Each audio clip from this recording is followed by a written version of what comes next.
हजुरहरू हाम्रो त यहाँ कृषिको काम भइरहेको धम मकै गोड्ने काम मकै गोड्ने धमाधम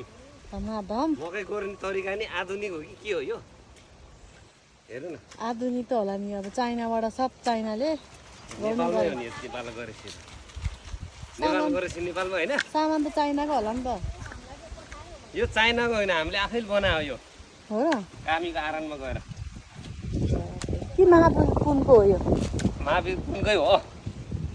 महावीर पुनको त्यो वीरगन्जको फ्याक्ट्रीको हो फ्याक्ट्रीबाट बनाएको